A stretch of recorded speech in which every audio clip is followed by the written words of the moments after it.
अस्सलामुअलैकुम दोस्तों, मेरा नाम है शारिफ खान। आज हमारे साथ एक ऐसे भाई मौजूद हैं जो पहले गैर मुस्लिम थे, अल्हम्दुलिल्लाह कलमा पढ़कर अब मुसलमान हो चुके हैं।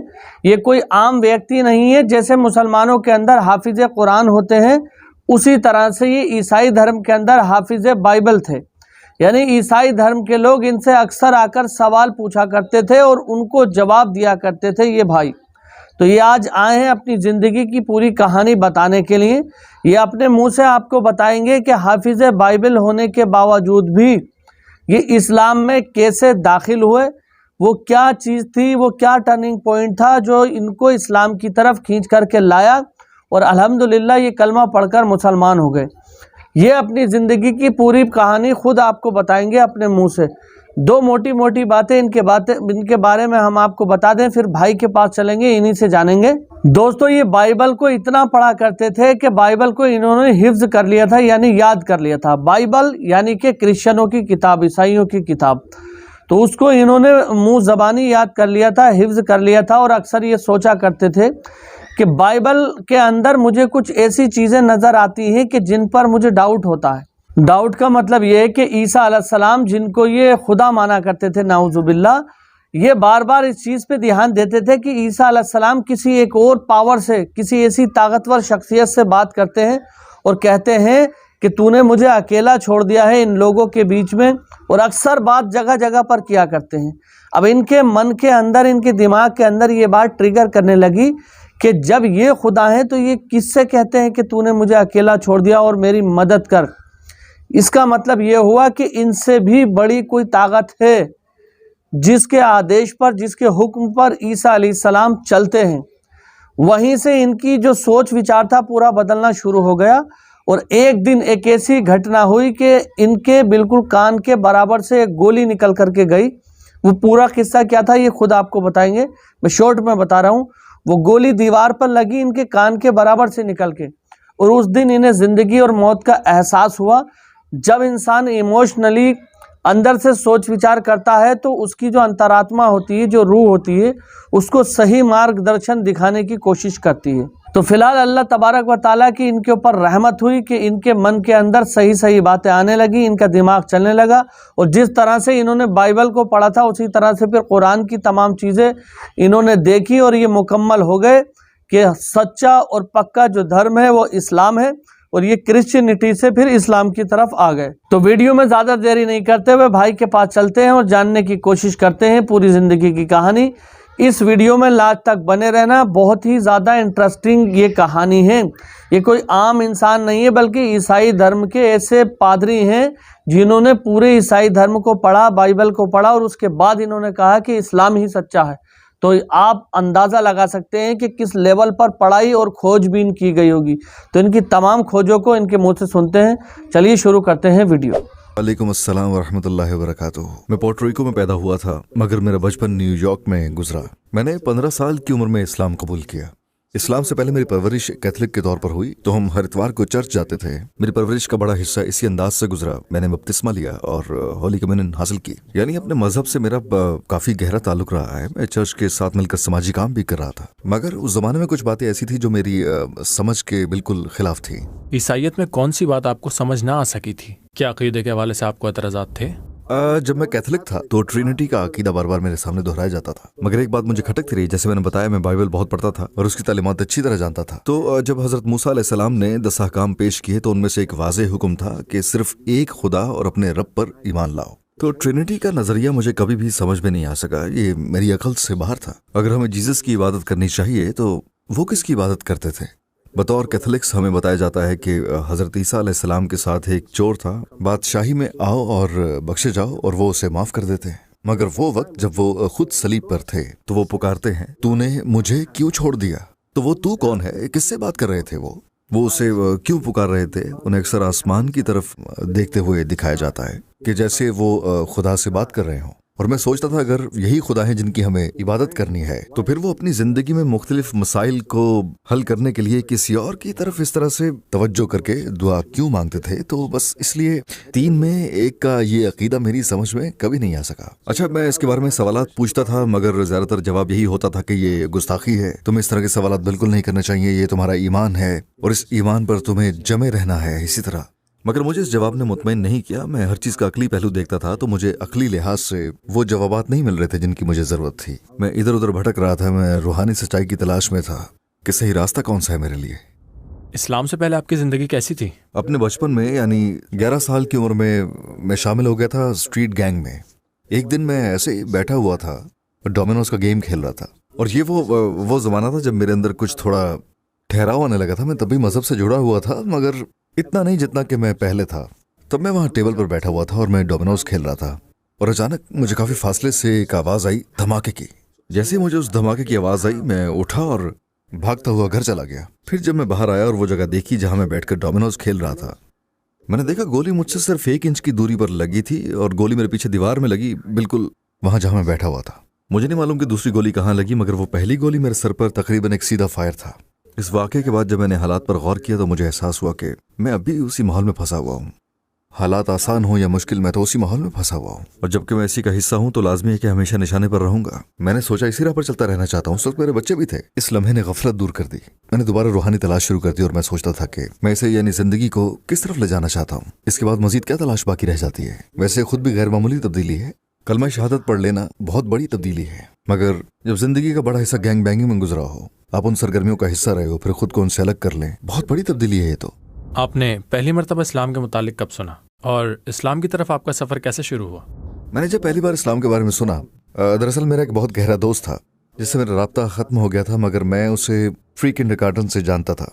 यूं कह लें कि 5 साल की उम्र होगी शायद, तब से जानता था। फिर आखिरकार मैं बाद में उससे हाई स्कूल के सालों में मिला, और वो कहने लगा कि मेलविन, किसी न किसी मुसीबत में फंसा लोगे तुम खुद को। ये रास्ता तुम्हारे लिए नहीं है, मेरे पास तुम्हारे लिए एक तोहफा है। और तब उसने मुझे एक किताब दी। वो एक प्रिंटेड किताब थी, और जब मैंने उस किताब पर नजर डाली तो उसमें 120 स्प्रीम मैथमेटिक्स दर्ज थे, और मैं उसे देखकर सोचने लगा कि ये सब क्या है। तो वो मेरे लिए इस्लाम का पहला तारुफ था, मगर वो सही तारुफ नहीं था। मैं सही रास्ते पर था, मगर गलत ट्रेन पर सवार था। और फिर बाद में मुझे मैल्कम एक्स के बारे में मालूम हुआ। मैंने बोला, 1 minute, Malcolm x nation of Islam का हिस्सा थे, इसी तरह क्लेरेंस 13X भी। उनके साथ क्या हुआ? तो मैंने मैल्कम के बारे में तलाश शुरू कर दी। तो उस मैल्कम एक्स के बारे में जानने के लिए मैं खुद नेशन ऑफ इस्लाम चला गया। तो मैं वहां गया, और वहां पर मैं न्यू टेम्पल नंबर 7 में गया। मैंने वहां एक शख्स से बात करके उनकी तालीमात को समझने की कोशिश की, मगर मैं वहां चंद दिन ही टिक सका, क्योंकि सब कुछ मेरी समझ से बाहर था। क्योंकि 5% इबादत नहीं करते, ना नमाज पढ़ते हैं, ना कुछ और। उनका ये अकीदा है कि अस्तगफिरुल्लाह, अल्लाह उनके अंदर है, उनमें से ये एक है। और नेशन ऑफ इस्लाम उनका भी कह लें कि यही अकीदा है, मगर बस नमाज शामिल कर लेते हैं। मैं सोचता था, तुम लोग किससे दुआ मांग रहे हो? अपनी दुआएं खुद से ही मांग रहे हो? ये बात मेरे लिए गैर अकली थी। यानी फिर वही लॉजिक आड़े आ गई जो मुझे कैथलिक अकीदे में महसूस होता था। बस मेरी अकल इसे कबूल नहीं कर पा रही थी। तो मैंने सोचा ओके। फिर मुझे मालूम हुआ कि असल में मैल्कम मुसलमान बन गए हैं, सुन्नी मुस्लिम। लिहाजा मैंने अपनी तारीख की क्लासेस के जरिए गहराई से जायजा लेना शुरू किया, और मुसलमानों और उनसे मुतालिक चीजों पर किताबें जमा करनी शुरू की। तब मैंने जाना कि मुसलमान एक खुदा पर यकीन रखते हैं, सिर्फ एक खुदा पर। तो मैं सोचने लगा, यही तो वो बात है जिसकी तलाश थी, और ये बात अकल में भी आ रही है। और यही अकीदा हजरत मूसा के दिए हुए अहकामात में था। लिहाजा ये अकीदा मेरी अकल पर पूरा उतरा। टुवर्ड्स इटर्निटी में हमें आपकी सपोर्ट की ज़रूरत है। हम एक फलाही तंजीम है जिसका अज़म इस्लाम के पैगाम को 10 ज़बानों में दुनिया भर में फैलाना है। अपनी सपोर्ट से आप लोगों को इस्लाम में दाखिल होने, हराम काम छोड़ने, नमाज शुरू करने, हिजाब पहनने, कुरान की तलावत सीखने जैसे अमाल में मदद दे सकते हैं, और इन तमाम नेक अमाल के बदले अजर अजीम पा सकते हैं इंशाअल्लाह। टुवर्ड्स इटर्निटी को अतिया दें और इस सुनहरे मौके को ज़ाया ना होने दें। मैंने जब आहिस्ता आहिस्ता इस्लाम की रोशनी में अपना जायजा लेना शुरू किया, मुझे पता चला मैं तो पहले मुसलमान था, मुझे इसका इल्म न था। और मेरे कुछ मुसलमान भाई जो गलियों में मिसवाक बेचा करते थे, मैं 13 साल की उम्र से उनसे मिसवाक लेकर इस्तेमाल कर रहा था, मगर इस्लाम कबूल करने से पहले मुझे इसका एहसास भी ना था। मैं हर रोज मिसवाक इस्तेमाल कर रहा था। बचपन से सिखाया गया था कि खाना सीधे हाथ से, इस्तिंजा उल्टे हाथ से। मैंने सोचा ये बातें तो जानी पहचाने लग रही हैं, है ना। कैथोलिकिज्म में जो मैंने बहुत सी चीजें सीखी थी, देखा तो वो इस्लाम में भी थी। तो उस वक्त मैंने सोचा कि काफी चीजें एक दूसरे से मिलती जुलती ही हैं। चीजें अब समझ आने लगी थी, अक्ल अब उन्हें कबूल कर रही थी। यहाँ 1 + 1 = 2 था। इतना कुछ देखकर लिहाजा अकली तौर पर मुतमईन हो गया था। तो मैंने मैल्कम के बारे में मजीद पढ़ना शुरू किया। एक दफा मैंने मैल्कम के बारे में पढ़ा कि वो हज पर गए, तो मैंने सोचा कि मैं अपना हज अदा नहीं कर सकता हूँ। फिर सोचा कि वक्त आ गया है कि कलमा पढ़ लूँ। तो मैंने थोड़ी बहुत रिसर्च करना शुरू कर दी कि मैं ये काम कहाँ करूँ। फिर मुझे पता चला कि पुराना टेम्पल नंबर 7 अब बाकायदा एक सुन्नी मस्जिद में बदल चुका है। तो एक वक्त आया जब मैं नेशन ऑफ इस्लाम के लीडर अलाइजा मोहम्मद का इंतकाल हो गया, उनका बेटा लीडर बना। तो उसके बेटे ने पिछले नजरियात से हटकर बहुत सौ को सुन्नी मुस्लिम बना दिया। तो यूं टेम्पल नंबर 7 बन गया मैल्कम शहबाज मस्जिद, जो कि आज भी वहाँ मौजूद है। तो मैंने सोचा क्यों ना वहाँ इस्लाम कबूल किया जाए जहाँ पर ब्रदर मैल्कम तबलीग करते थे। चुनाचे मैं वहाँ पहुँच गया। जब मैं वहाँ पहुँचा तो शायद वो मगरिब या ईशा का वक्त था। मैं अंदर दाखिल हुआ और सोचने लगा कि मुझे इमाम को तलाश करना चाहिए यहाँ पर, मगर मैं इमाम को कैसे पहचानूंगा। तो अंदर जाकर मैंने पूछा इमाम कौन है। लोगों ने इमाम की तरफ इशारा किया। मैं उनके पास गया और कहा मैं कलमा पढ़ने के लिए आया हूँ। इमाम ने पलट कर पूछा तुम यहाँ कलमा पढ़ने आए हो, पक्की बात है? मैंने कहा हाँ मैं कलमा पढ़ने आया हूँ, मैं यहाँ आ चुका हूँ और मैं कलमा पढ़ने के लिए तैयार हूँ। वो कहने लगे माशाल्लाह।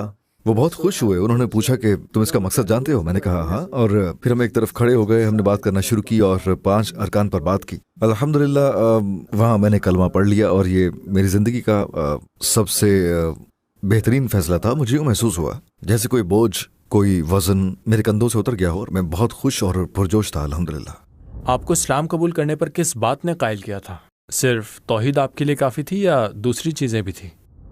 जैसे कि मैंने कहा कि ये अकल पर पूरा उतरता था और मैं खुदा को हमेशा से मानता था, मगर यूँ लगता था जैसे मैं सही रास्ते पर नहीं हूँ। जैसे कि मैंने बताया कि मैं बाइबल को शुरू से आखिर तक जानता था, मैं हर चीज़ पढ़ता था। यूँ कह लीजिए कि जैसे ओल्ड टेस्टमेंट से लेकर न्यू टेस्टमेंट तक लोग मुझसे सवालात कर सकते थे। आप कह सकते हैं कि उस वक्त मैं गोया बाइबल का हाफिज था। तो सोच सकते हैं आप कि ये सारी चीज़ें जानता था मैं, मगर कुछ चीज़ें फिर भी मेरी समझ से बालातर थीं। तो फिर बाद में जैसा कि मैंने कहा कि मैंने जाकर इस्लाम के मुतालिक पढ़ना शुरू किया, तो आप यकीन करें कि सच्ची बात तो यह है कि शुरू में इस्लाम में ढलना मेरे लिए बहुत ही ज़्यादा मुश्किल हो रहा था, क्योंकि मैं पोर्टोरिकन हूँ। लिहाजा हमारी ज़्यादातर कल्चरल डिशेस में खंजीर का गोश्त होता है, यानी पोर्क। तो मैंने सोचा वाह अब ये खाने को नहीं मिलेगा। मैं वैसे ज़्यादा शराब नोशी नहीं करता था, मगर सर्दियों में हमारी एक कल्चरल ड्रिंक होती है, वो भी ख़त्म हो गई। तो मैंने सोचा वाह। खैर, तो ये कल्चरल तब्दीली थी जिसे मैंने अपनाना ही था। वैसे एक नौ मुस्लिम के तौर पर मुसलमान कम्युनिटी में एडजस्ट होना बहुत ही ज़्यादा मुश्किल काम था, क्योंकि आपने कलमा पढ़ लिया माशाल्लाह। अब इसके बाद क्या होगा? उन्हें याद रखना चाहिए कि एक मुसलमान घर में पैदा होने के नाते आपको ये चीज़ें खुद ही मिली हुई होती हैं, वो कुदरती तौर पर आपके पास होती हैं। आप पैगम्बरों के किस्से और दूसरी तालीमात गाहे बगाहे सुनते रहते हैं। मुझे तो नमाज सिखाने वाला भी कोई ना था, किसी ने मुझे कुरान पढ़ना तिलावत करना नहीं सिखाया। तो मैं ये सब कुछ खुद ही कर रहा था और इल्म की प्यास भी थी, इल्म की तलाश में रहता। मगर एक शख्स जो मेरी ज़िंदगी में सबसे बड़ी तब्दीली लेकर आए, अल्हम्दुलिल्लाह, वो शेख यूसुफ एस्टिस थे। मैं हमेशा से एक सियासी कारकुन रहा हूँ, यहाँ तक कि आज भी मैं एक सियासी कारकुन हूँ। एक मरतबा हम पुलिस की दरिंदगी पर एहतजाज कर रहे थे। जगह तो मुझे ठीक तरह से याद नहीं, मगर मैं मुजाहिरीन के साथ चल रहा था और उसी चलने के दौरान मुझे अल्लाह की तरफ से एक और निशानी मिली। वल्लाह वो एक और निशानी थी। जब मैं उस एहतजाज में चल रहा था तो किसी ने मुझे आकर ऐसे DVD दी जिस पे लिखा था इस्लाम टुमारो। मैंने उसे देखा और सोचने लगा, और इस पूरे वक्त में मैं नमाज या किसी भी इबादत का तरीका नहीं जानता था। और मैं घर गया, जैसे ही मैंने अपने DVD प्लेयर में वो DVD प्ले की, आंखों से आंसू टपकना शुरू हो गए। सबसे पहली बात यही थी, नमाज ऐसे पढ़ो जैसे तुम मुझे पढ़ता देखते हो। तो मैंने वो DVD को देखते हुए ही नमाज सीखी। मैंने कुछ थोड़े बहुत किस्से जानना शुरू किए। वो एक CD भी थी जिसे आप DVD प्लेयर से निकाल कर पुराने वक्तों के बूम बॉक्स में लगाते जो CDs प्ले करता था, तो उस पर तिलावत चलती थी। लिहाजा मैं कुरान भी सुना करता था। क्या आप अपने ईमान के अगले मरहले के बारे में बता सकते हैं? हाँ, मैं बस एडजस्ट होने की कोशिश कर रहा था। मैं मस्जिद जाने और मुस्लिम कम्युनिटी में खुद को ढालने की कोशिश में लगा रहता। मेरे लिए आसान नहीं था, शायद मेरी शख्सियत, बातचीत के अलग अंदाज की वजह से। ये सब ऐसे चल रहा था। तो उसी दौरान मैं इमाम वेस्ली से मिला। मैं इमाम वेस्ली के पास पहुंचा और मैंने उनसे कहा ऐसा क्यों हो रहा है, मेरे लिए कम्युनिटी का हिस्सा बनना इतना मुश्किल क्यों हो रहा है। उन्होंने मुझसे माजरत की और कहा मैं जानता हूँ। तो बस फिर मैं इमाम वेस्ली से मिलने के बाद उन्हीं के साथ ही रहा, अपनी पूरी कहानी उनसे शेयर की, कहाँ से आया हूँ, कौन हूँ मैं। वो उस्ताद साबित हुए, उन्होंने रहनुमाई दी। तो मेरे घर में अपनी लाइब्रेरीज वगैरह हैं जहाँ मैं कुछ ना कुछ पढ़ता रहता हूँ। और एक दफ़ा यकीन करें कि ऐसा हुआ कि पढ़ते हुए मुझे एक हदीस मिली जो 99 कत्ल करने वाले शख्स के बारे में थी। वो हदीस मुझे आज भी बहुत मुतासर करती है और हमेशा मेरे दिल को छूती है, क्योंकि मैं उसे महसूस कर सकता हूँ। मैं भी कभी इस तरह के लोगों के साथ रहा हूँ, चोर, कातिल और बस हर तरह के लोगों के साथ रहा हूँ मैं। और ये हदीस हमें बताती है कि अल्लाह की रहमत कितनी बड़ी है।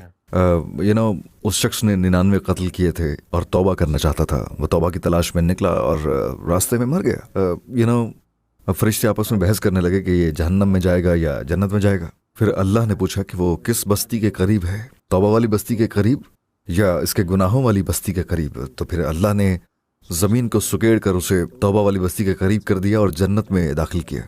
मैं ये रिवायत हमेशा ऐसे लोगों को सुनाता हूँ जो कहीं ना कहीं मेरे जैसा माजी रखते हैं। जब वो इसे सुनते हैं तो उनकी गफलत दूर होती है और उनके दिल रोशन होते हैं, अल्हम्दुलिल्लाह। इस्लाम आपकी ज़िंदगी में सबसे बड़ी कौन सी तब्दीली लेकर आया? आप इस्लाम से पहले के मेलविन और इस्लाम के बाद के मेलविन में क्या फ़र्क देखते हैं? ये एक ऐसी चीज़ है जिस पर मैं अभी भी काम कर रहा हूँ, और इसमें एक तो वाकई सब्र है। मुझमें काफ़ी ठहराव आ गया है, क्योंकि मैं जैसी ज़िंदगी गुजार रहा था उसमें हमेशा गुस्से में रहता था, ज़्यादातर वक्त अपसेट रहता था, क्योंकि ये गुस्सा आपकी गैंगस्टर शख्सियत का लाजमी हिस्सा बन जाता है। जैसा कि मैंने कहा कि आप जब ऐसे माहौल में परवरिश पाते हैं तो आप कमज़ोर नहीं बन सकते।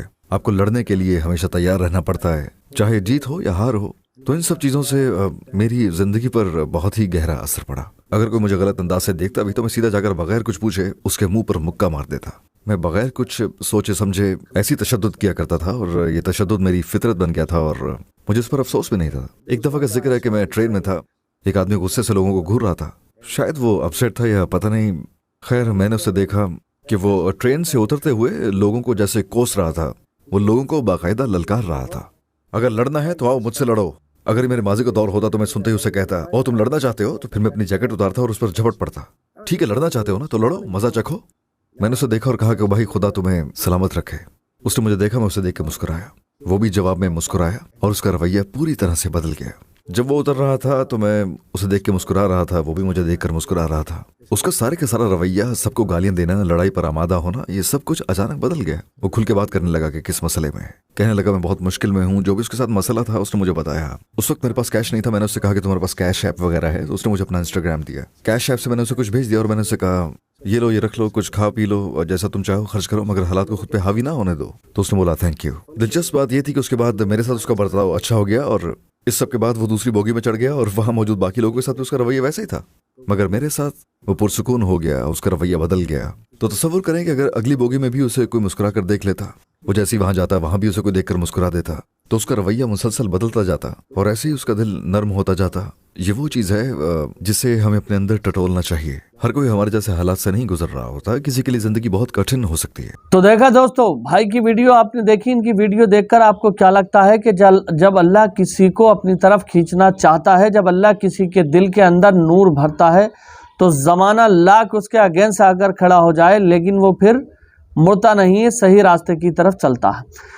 ये वीडियो दिखाने का मकसद लोगों का ईमान ताज़ा करना है, और उन तमाम गैर मुस्लिम भाइयों से फिर से अपील है जो लोग अक्सर वीडियो के कमेंट में आकर बहुत सारी चीज़ें पूछ लिया करते हैं। तो मैं आपको बता दूं कि दुनिया ने तुम्हें इस्लाम की जो भी डेफिनेशन समझाई हो, आप गूगल पे जाकर खुद रिसर्च करो, खुद इस्लाम के बारे में जानो कि इस्लाम क्या कहता है।